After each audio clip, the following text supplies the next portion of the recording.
وَلَقَدْ يَسَّرْنَا الْقُرْآنَ لِلذِّكْرِ فَهَلْ مِن مُّدَّكِرٍ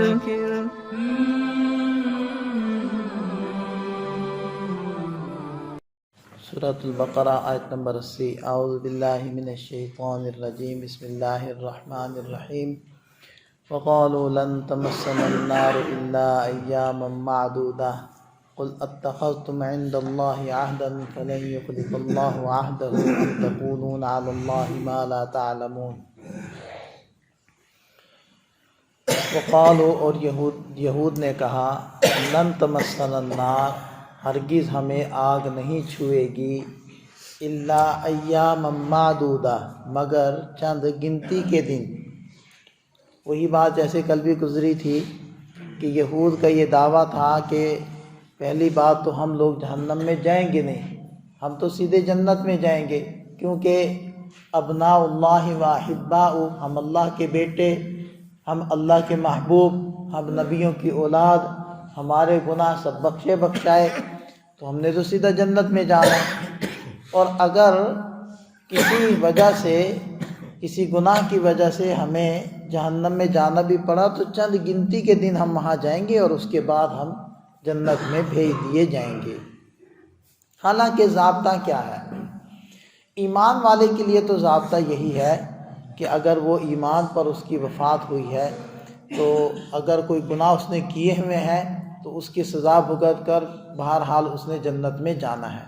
لیکن یہود کا معاملہ وہ الگ ہے۔ وہ کیسے کہ یہود یہ سمجھتے تھے کہ حضرت موسیٰ علیہ السلام آخری نبی ہیں، حالانکہ ان کے بعد حضرت عیسیٰ علیہ السلام تشریف لائے، یہ لوگ ان پر نہ ایمان لائے، اور ان کے بعد حضرت محمد صلی اللہ علیہ وسلم تشریف لائے اور یہ لوگ ان پر بھی ایمان نہ لائے۔ تو دو نبیوں کا انکار کر کے یہ لوگ ہو گئے کافر۔ اب کافر کے لیے تو یہ ضابطہ نہیں ہے کہ وہ چند دن جہنم میں ٹھہرے اور اس کے بعد جنت میں چلا جائے، بلکہ اس کے لیے تو آگے آیات میں بیان ہو رہا ہے۔ یہود نے جب یہ دعویٰ کیا کہ ہم لوگ اگر جہنم میں گئے بھی تو چند روز کے لیے جائیں گے، تو اللہ تعالیٰ نے ارشاد فرمایا، قل اتخذتم عند اللہ عہدا، اے نبی صلی اللہ علیہ وسلم آپ ان سے کہیے کہ کیا تم نے اللہ سے کوئی وعدہ لے لیا ہے؟ فلن یخلف اللہ عہدہ، کہ پھر ہرگز اللہ تعالیٰ اپنے وعدے کی خلاف ورزی نہیں کریں گے۔ ام تقولون علی اللہ ما لا تعلمون، یا تم اللہ پر ایسی بات کہتے ہو جس کو تم جانتے ہی نہیں، خود سے تم دعوے کر رہے ہو بیٹھے ہوئے۔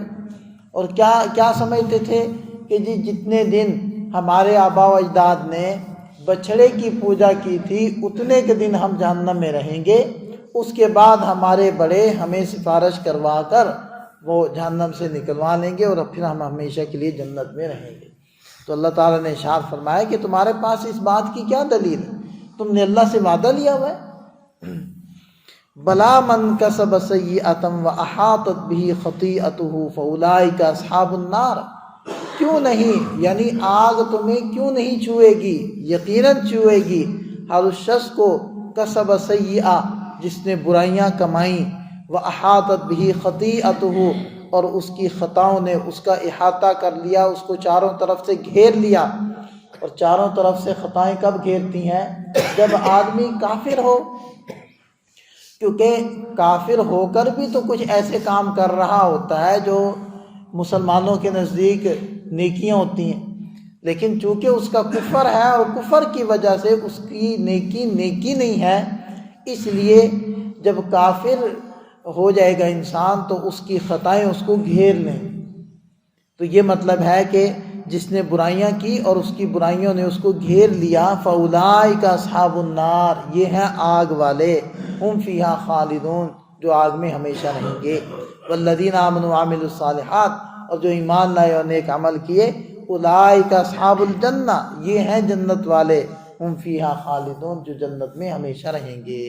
تو یہ ایک دھوکہ لگا ہوا تھا یہود کو، اللہ تعالیٰ نے اس کی وضاحت فرما دی کہ حضرت موسیٰ علیہ السلام کے بعد حضرت عیسیٰ علیہ السلام اور حضرت محمد صلی اللہ علیہ وسلم، ان حضرات پر بھی ایمان لانا فرض ہے، ایمان لانا ضروری ہے۔